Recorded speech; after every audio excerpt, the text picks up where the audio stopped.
Alright, wheel life cycling here, guys, and I want to talk a little bit about some mechanical repairs.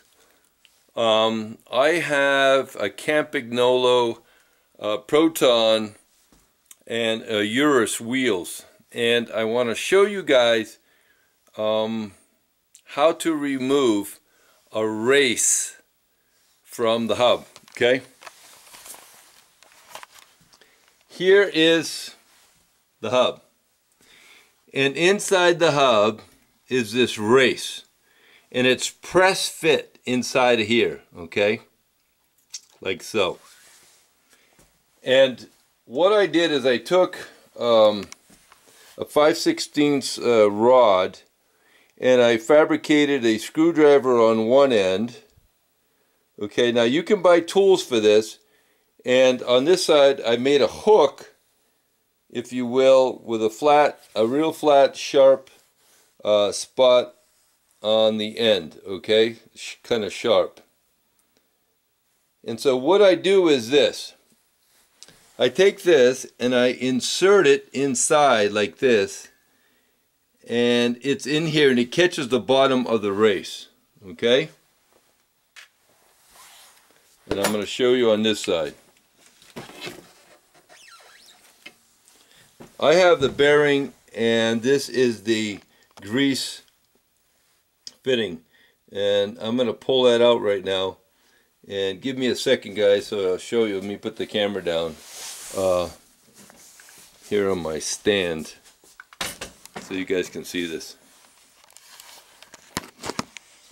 So the way to do this is you can use a screwdriver like this, okay, where it's kind of hooked.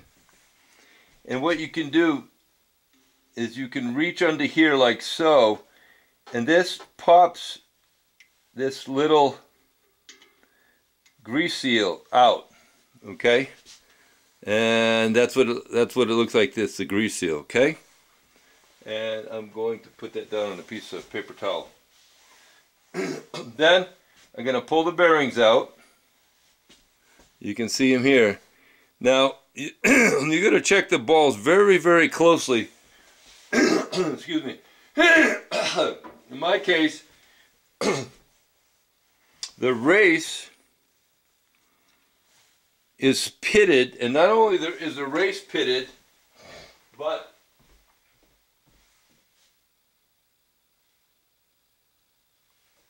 the cone. The cone on both sides. You can't really see this close up, but you can see the rigid lines on the cone. So this cone needs to be replaced for sure, okay, at the same time as I'm going to replace the races. So what I've done to remove this race, like I told you guys, is I made this tool with a hook. And what I do is I insert it in here like so. Okay? I hope I'm getting this. And then on this side, I took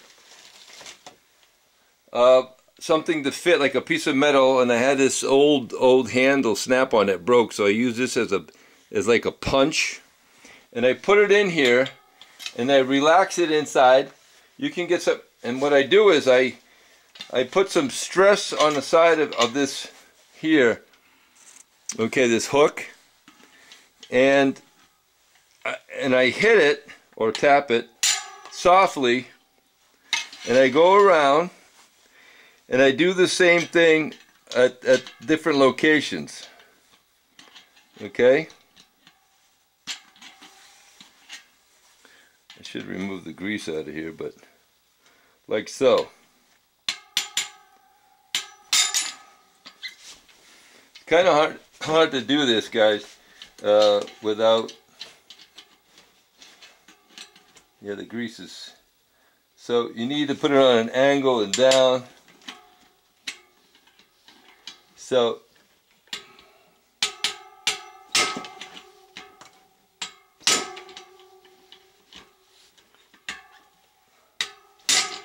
I was a machinist before, so I have some experience with tools.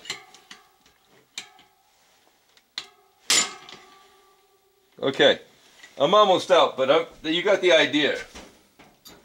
But I want to show you guys there is a right tool for doing this job. Now this thing is what they call a blind hole race or bearing remover. And you need the size, okay? Now, I'm sure Campagnolo sells this tool, but, and I'm going to manufacture another head that screws on this 3/8 rod, and I'm going to make a piece of steel that I can expand it larger, okay? Because right now, as you turn this, so you put it in the hole, and as you turn this, it expands it.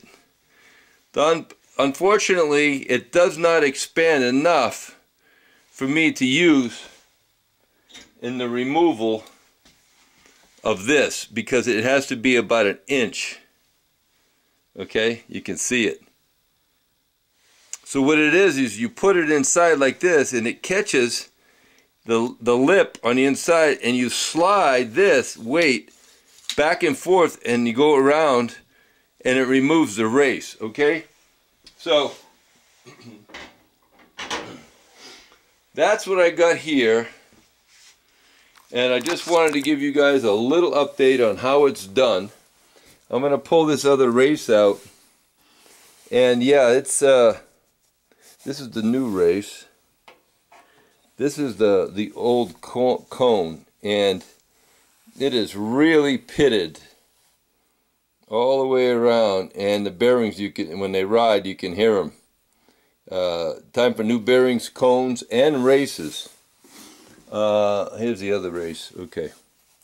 So this is the original race, came like 20 years ago, and that's worn as well inside. So you guys have the idea, you have the name of the blind race or blind bearing removal tool. In order to, it goes inside, it spreads, gets behind the race, and as you slide that weight up on the hammer, it pulls that out. And to put these back in, you're going to need something that's a little bit undersized, and you're going to have to tap it back in with something that's very, very close and to this exact size on the top as you punch it in. Now you can get a tool, like I said, that removes this stuff. Campagnolo sells it, but it's expensive. This is a one-time thing. I'm good for another 10 years after I do this. So I'm good to go with this. I'm going to put it back together shortly and put some new bearings, races, and cones into my Campagnolo Proton front wheel at this time. So there you go, guys. Got any questions, please ask me. A wheel life cycling here, and I appreciate you guys watching. Take care. I hope this helped you out. All right? Bye.